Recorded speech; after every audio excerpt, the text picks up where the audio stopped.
Alors nous sommes aujourd'hui jeudi, on est Rosh Chodesh Tammuz, donc premier Tammuz aujourd'hui, et on est Daf Kafhe de Nedarim Kafhe. Nous avons dépassé le milieu de la page, on est dans les 20 dernières lignes. Alors 20 dernières lignes, hier on a posé la question, est-ce que Al-Data de Nafshe l'Arvi de Nish de Mesheba, quand on a dit quand un homme il jure,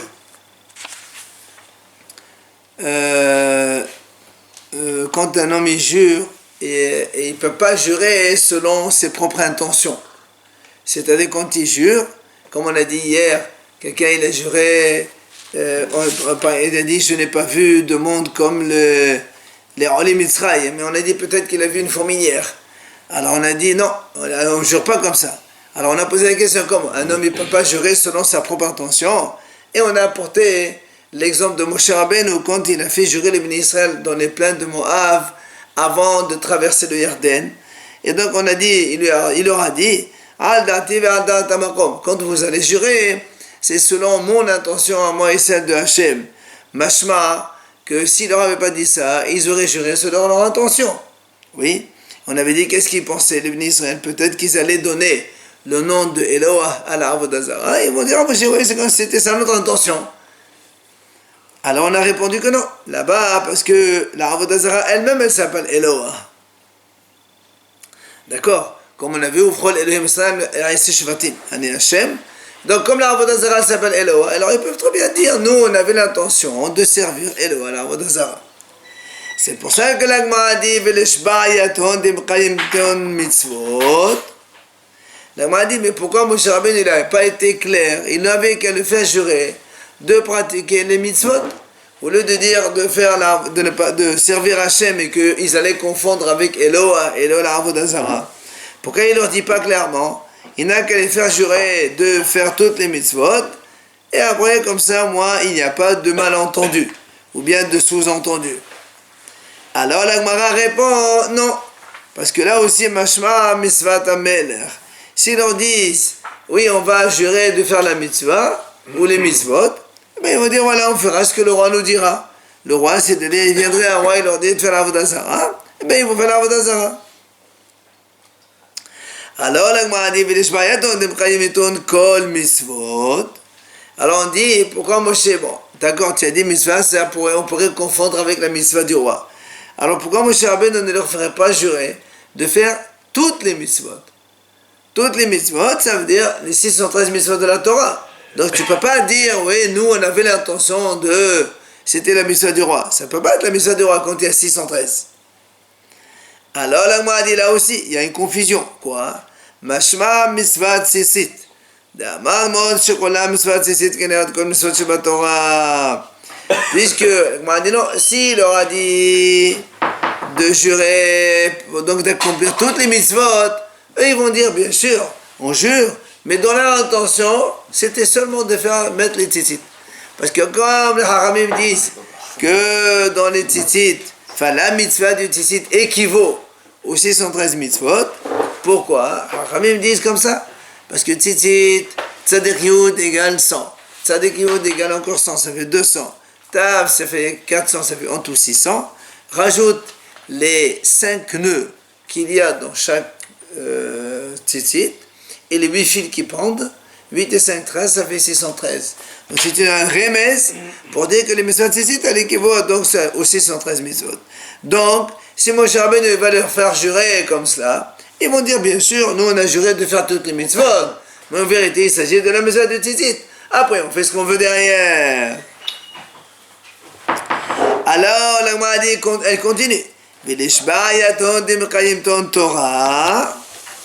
Alors, il n'a qu'à les faire jurer de faire la Torah, accomplir la Torah, et voilà, dans la Torah, on a tout ce qu'il faut.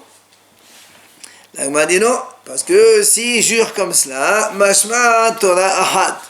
Ils vont dire, bien sûr, on a juré de faire la Torah, qui est la Torah écrite, mais pas la Torah orale. Alors, la Gemara dit, si c'est ça, eh bien, il n'a qu'à leur faire jurer de faire toutes les Torahs. Donc, les deux, ça veut dire la Torah orale, la Torah écrite. Et dans ces cas-là, il n'y a pas de confusion possible. La Gemara dit non, même comme ça, il y a une confusion. Pourquoi? Si les bénis Israël vont jurer de faire les Torot, on va comprendre Mashma, Torat Mincha, Torat Hatat, Torat Hasham, puisque dans la Torah c'est marqué, Vezot Torat Hatat, Vezot Torat Hasham. Le mot Torah, ça peut signifier Torah, mais ça peut signifier aussi statut. Comme la Torah dit Vezot Torat Hatat, voilà le statut de la Hatat, comment il faut la faire. Vezot Torat Haola, et ainsi de suite. Vezot Torat Hasham. Alors si les bénis Israël vont jurer comme quoi ils vont faire les Torot, ils vont dire bien sûr on a juré pour faire les Korban Hatat, Hasham, et le reste des mitzvot on fait ce qu'on veut. Et donc là aussi il y a confusion. Alors la Gemara dit Torot ou mitzvot. Alors il n'a qu'à les faire jurer pour qu'ils fassent les Torot et les mitzvot. Dans ces cas-là, donc Torah c'est mitzvah. La Gemara dit non, là aussi, Torot, mashma, Torah minha, mitzvot, mashma, mitzvot amelech.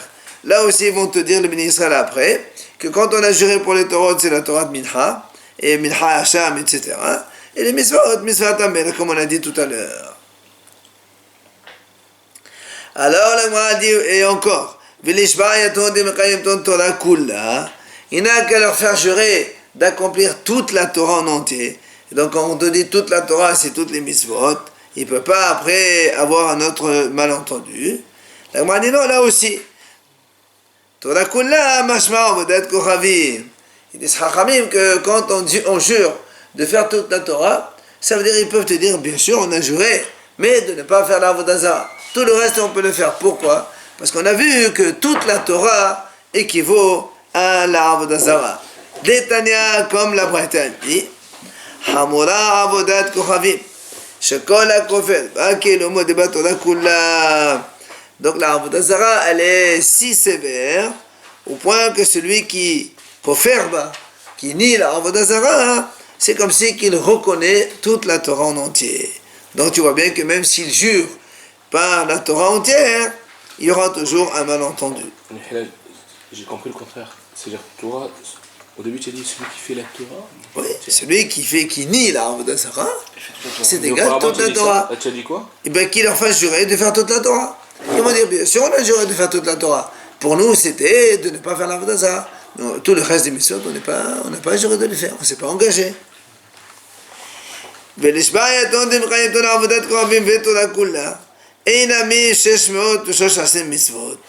On m'a dit, mais non, il n'a qu'à les faire jurer encore plus clairement, comme ça il n'y a pas de malentendu. Quoi? De faire la mission de l'avodat zara et toute la Torah en même temps, ce qui fait que tu ne peux pas dire l'avodat zara c'est toute la Torah, parce qu'il y a marqué l'avodat zara et toute la Torah. Ou encore, on m'a dit, il n'a qu'à les faire jurer de faire les 613 mitzvot.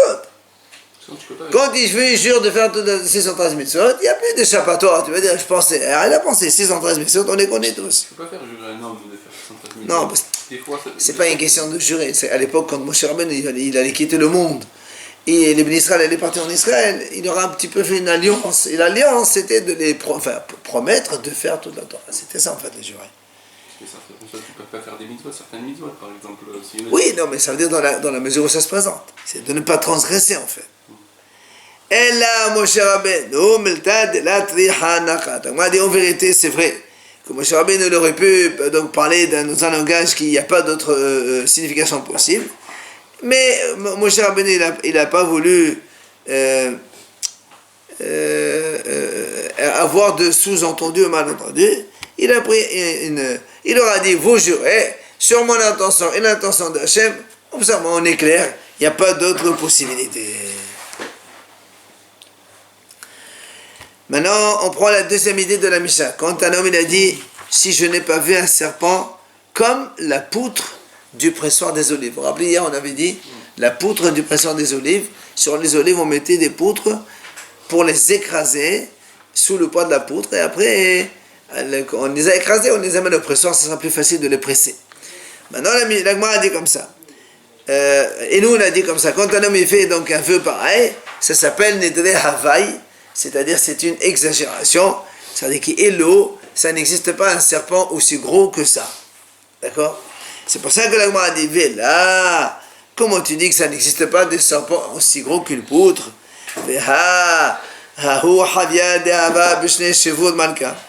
il avait un serpent à l'époque de Shvur Malka. C'était un roi qui s'appelait Shvur Malka. On lui a mis 13 grosses caisses de paille et il a tout avalé. T'imagines? 13 grosses caisses de paille, oui, et il a tout pris. Donc ça devait être vraiment un gros serpent. Comment tu dis que ça n'existe pas un serpent comme la grosseur d'une poutre? Amar Shemuel Betarouf. Shemuel dit non, quand on a dit un serpent comme la poutre du pressoir, c'est pas dans la grosseur. Dans la grosseur, ça existe. Mais c'est seulement de Betarouf. C'est-à-dire, le serpent, il a comme des... Vous savez que la peau du serpent, elle est avec des taches comme ça. Hein? Voilà, les plaques de... Comme la peau du tigre. Oui. Des taches. Comme la panthère. Voilà, exactement, comme la panthère.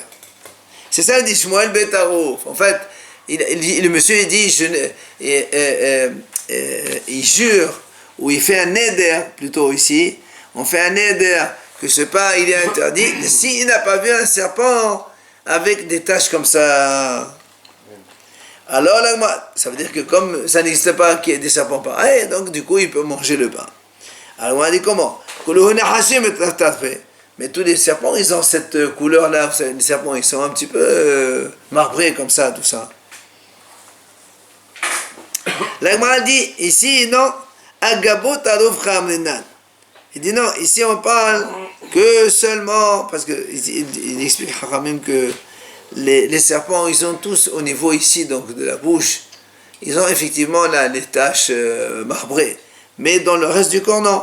Il lui dit ici, ce monsieur, quand il a fait le vœu, il a dit, j'ai vu un serpent avec le dos. C'est-à-dire le dos du serpent qui est comme ça, avec des taches marbrées.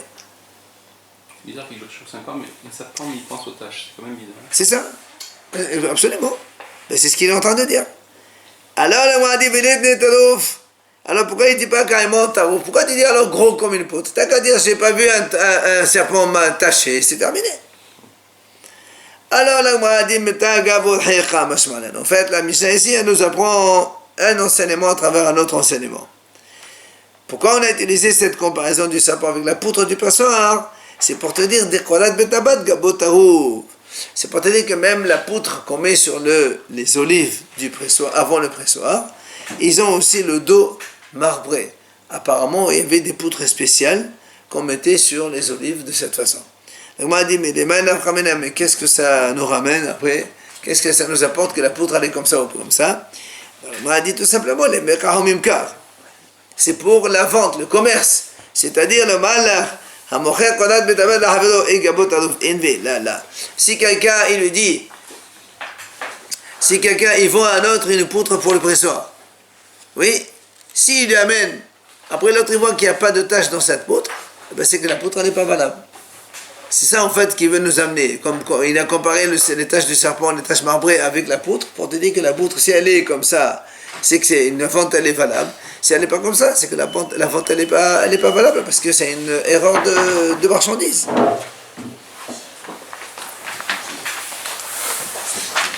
Matiti de Bal Mishnah.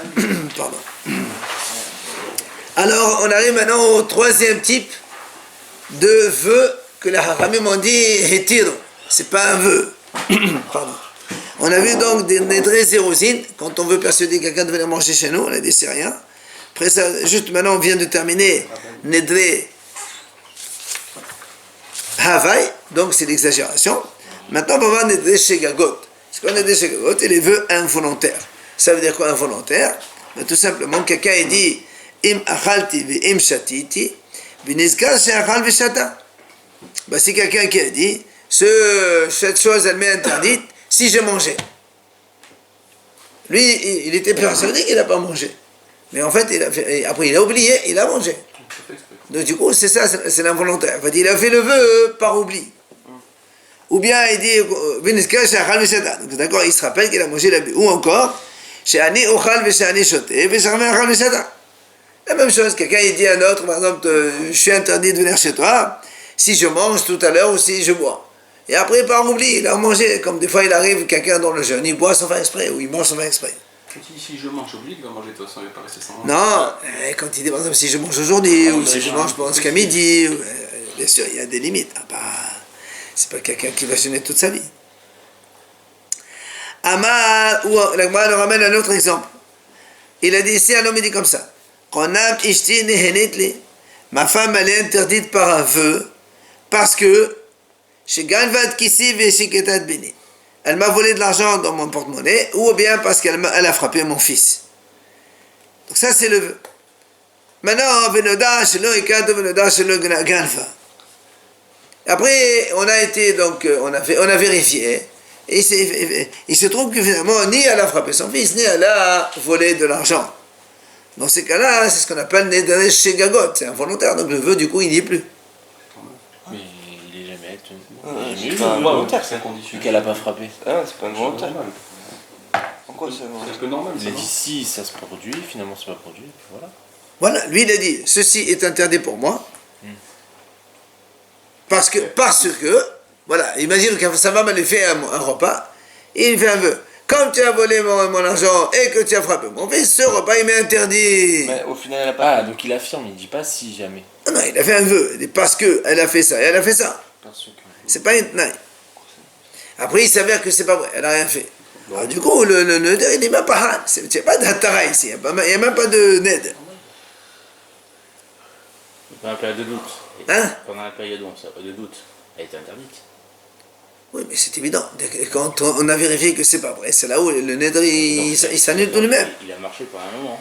Alors, si on vérifie de suite dans la minute qui suit ou dans les 5 minutes qui suivent, il n'a pas marché. Un dernier cas de la Mishnah. Imaginons que quelqu'un il avait une plantation de figues. Des figuiers, plein de figuiers de partout, dans un champ. Et en marchant par là-bas, il a vu des gens en train de manger des figues. Il volait. Il leur dit comme ça, que ce soit pour voir un sacrifice, ces figues-là, comme ça ils arrêtent de manger. Qu'est-ce qui se passe? Et il y avait là-bas, comme il tourne la tête, il voit que c'était son père, un c'était son frère, et il y avait d'autres étrangers derrière avec eux. Ils étaient en train de voler des figues, enfin de manger des figues, on va dire comme ça. Alors qu'est-ce qui se passe dans ce cas-là? Bet Shammai disent, puisque le monsieur il a prononcé le vœu, donc c'est un vœu, mais seulement, comme après il a vu que c'était son père ou son frère, c'est sûr qu'il ne va pas interdire à son père ou à son frère de manger. Donc son père et son frère, eux ils moutards, ils peuvent continuer à manger. Mais les autres qui sont à côté, eux, ils sont interdits. Ça c'est Bet Shammai. Ou Betelé l'omrim, ello va ello motari. Betelé disent non, tous ils sont permis. Pourquoi? Betelé les ont le principe ned sur tal mirsato ou tal kulo. Quand on fait un ned, après une partie de ned elle a été permise, pardon, du coup tout le ned il devient permis. Ça c'est l'avis de Betelé, ce qui n'est pas le cas de Bet Shammai. D'accord? Gmara la Gmara dit, Tana, כשם שנדרי שכרות מותרים, כך שבועות שכרות מותרות. De la même façon, la Gemara enseigne, de la même façon qu'on a dit que les vœux comme ça, par erreur comme ici, shgagot c'est involontaire donc, ils sont moutards, il n'y a pas de vœux, eh bien, shvuot shgagot aussi mutarot. Même quand quelqu'un il jure et qu'après il s'avère que c'est une erreur, alors là aussi le serment n'a pas lieu. La Gemara dit, mais c'est quoi l'exemple de ces shvuot là? Alors ça on a déjà vu une fois. Il dit que Rav Kahana et Rav Assi. Rav Kahana et Rav Assi, ils étudient ensemble. Hadin Amar shvuata de Hachir Mavav. Hadin Amar shvuata de Hachir Mavav. Alors il dit comme ça, quand ils étudient ensemble, il commence, il dit, je jure que Rav il a dit comme ça. Et l'autre il dit, non, moi je jure que Rav il a dit, non, pas comme ça, comme ça. Tous les deux, ils jurent que Rav il a dit une chose. Et les deux versions, elles ne sont pas les mêmes, elles sont contraires ou différentes. Alors, il y a bien un qui a raison, l'autre qui a tort. D'accord? Il y en a un qui a juré faux. Alors, hein? Ils ont pu entendre de deux personnes différentes.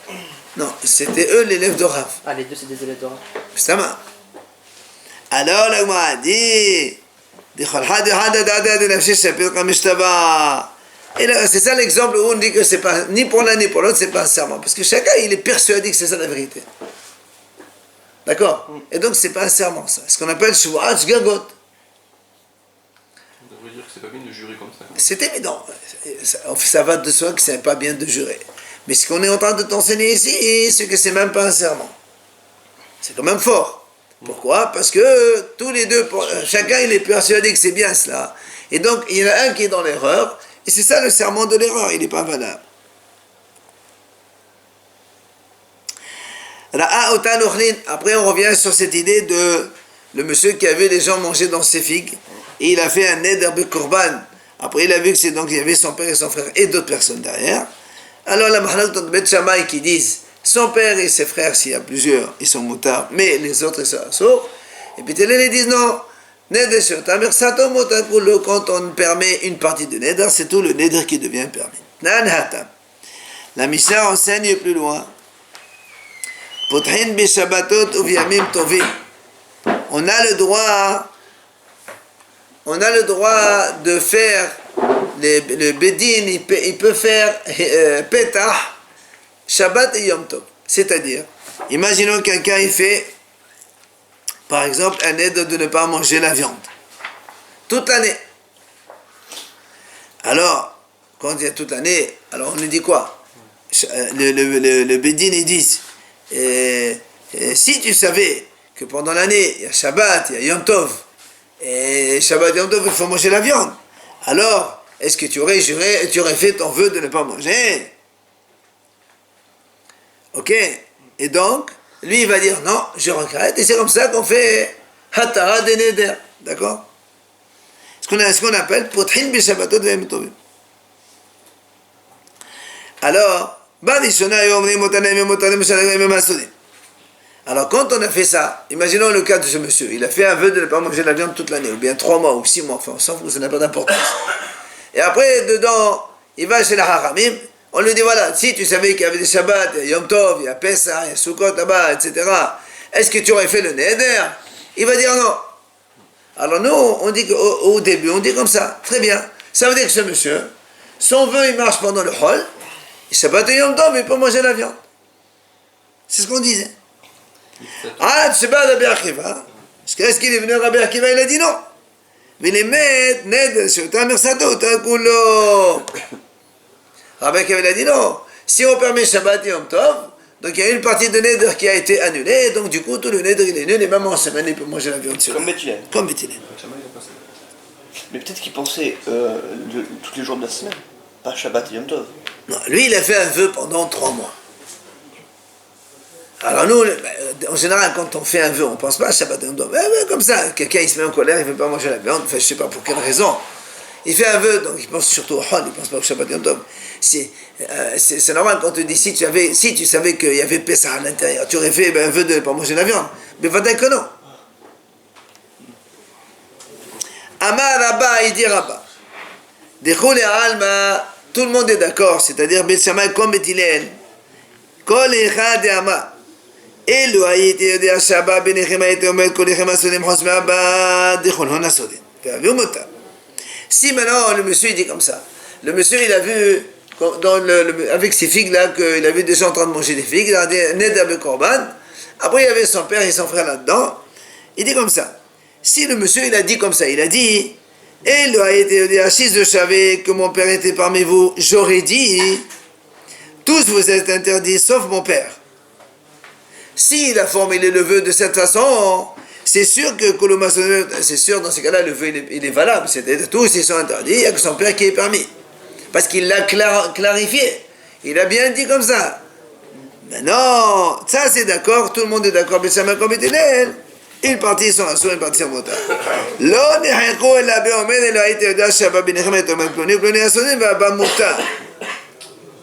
La marloquette, c'est quand il dit comme ça. Si je savais que mon père était parmi vous, j'aurais dit, mon père, celui-là, ils sont assourds, mais mon père, il est moutard. Alors, quelle est la différence? Il dit la marloquette. C'est que Bet Shammai, ils disent, étant donné que tu as détaillé celui-là, ça veut dire que seulement ceux-là, ils sont assourds, et mon père il est moutard. Par contre, Beth Hillel, ils disent non. Beth Hillel, ils disent même quand ils précisent, ça s'appelle quand même Neder Shotal Mersato Hotal Kulo. C'est un Neder qui a été donc partiellement donc, annulé. Donc du coup, hein, En quoi il a été partiellement annulé? Parce qu'il a détaillé. justement, lui il a dit Korban, tout le monde. Après il a dit, à la fin quand il avait son père, il a dit comme ça, si je savais que mon père était avec eux, j'aurais dit lui, ça. Mon père il est motard, donc tu as autorisé une partie. Ah oui. Donc si tu as autorisé une partie, c'est l'embêté. Donc ça c'est, en fait c'est ça la base de la mahloket. Si il avait dit, comme on a dit au début comme ça, si Rabbi dit comme ça, s'il a dit comme ça, si je savais que mon père était parmi vous, j'aurais dit tout le monde c'est assourd, il n'y a que mon père qui est motard. Donc il l'a dit. Donc c'est sûr que c'est ça son vœu. Et donc tout le monde est d'accord. Dans ce cas-là, Quelle différence? tout le monde est assourd sauf son père. Ok? La différence c'est que quand il dit tout le monde sauf mon père, d'accord? Même Beth Shammai ils sont d'accord parce qu'il a bien dit tout le monde sauf mon père. Mais quand là il dit celui-là c'est assourd et celui-là il est motard. Mon père, mon père. Donc voilà, donc c'est-à-dire tu autorises un et l'autre non. Alors c'est comme si dans ton vœu, tu dis voilà, moi mon vœu c'est d'autoriser un, mais pas lui. Le fait de détailler, c'est comme si que, enfin, Comme la Tara. selon Beth Shammai, le fait d'insister que celui-là il est assourd, il reste assourd. Il n'y a que son père qui est motard. Parce que Beth Hillel ils disent de toute façon. Mais Beth Shammai ils disent non. Dans ce cas-là où il précise celui-là, non. Ça c'est l'avis de Amar Rabba, c'est Rabba. Maintenant, Velava Amar. Rabba il dit le contraire. Tous ils sont d'accord, Beth Shammai comme Beth Hillel. כל אחד אמר, אילו הייתי יודע שהבא בניחם היית עומד פלוני ופלוני עשוני והמותר כולם מותרים. Lui, il dit le contraire. Rabbi, il dit le contraire. Si quelqu'un, il dit, si je savais que mon père était parmi vous, j'aurais dit celui-là, c'est assourd et mon père, il est moutard. Ça, tout le monde est d'accord que c'est moutard. Ça, c'est l'avis de Rabbi, d'accord? Comme Beth Hillel. Mais là il dit c'est tout le monde. Beth Shammai aussi sont d'accord avec Beth Hillel que c'est moutar. Là quand est-ce qu'il y a eu mahloket entre Beth Shammai et Beth Hillel? Et la Omer, elle a été dans Shabbat Benichem et Omer, kullechem asun chos me'abba. La mahloket c'est quand il dit si je savais que mon père était parmi vous, j'aurais dit tout le monde a il y a que mon père qui est parmi. Ça, ici, un mahloket entre Beth Shammai et Beth Hillel. Que Beth Shammai disent son père il est parmi, mais les autres assourds. Et Beth Hillel ils disent tout le monde est moutard. Pourquoi? La Gemara explique Beth Shammai savent de là que Rabbi Meir. Parce que Beth Shammai eux ils pensent comme Rabbi Meir. Quoi? Qu'est-ce qu'il a dit Rabbi Meir? On a vu cette notion déjà avant. De Amad Fous Lachon Reshon. D'accord? Il faut retenir le premier langage qu'il a dit. Quand il a dit Kul lechem asorim, parce que lui il a dit comme ça Kul lechem asorim chutz me'abba. Donc tout le monde est d'accord, est assourd, sauf mon père. Comme il a dit tout le monde est assourd, il voulait interdire. Donc il n'y a que son père qui est permis. Ça c'est Beth Shammai, ils sont comme Rabbi Meir. Par contre, Beth Hillel, savent déjà que Rabbi Yossi d'Amad, Begmad, voilà, on a mis de face. Beth Hillel, eux, ils pensent comme Rabbi Yossi. Rabbi Yossi dit non, un homme, on retient ce qu'il dit à la fin. Qu'est-ce qu'il a dit à la fin? Il a dit, mon père il est permis. Ah, ton père il est permis, ça veut dire que tu autorises tout le monde, donc tout le monde est moutard. Ça c'est l'avis donc de Beth Hillel comme Rabbi Yossi. Ça tout déjà Hein? Tu finis ta tour là maintenant? Oui, oui. Bah oui, quand il dit, on regarde la fin de sa parole, comme à la fin il a dit c'est permis, maintenant tout est permis, selon Beth Hillel. Ok? Voilà ça. Demain,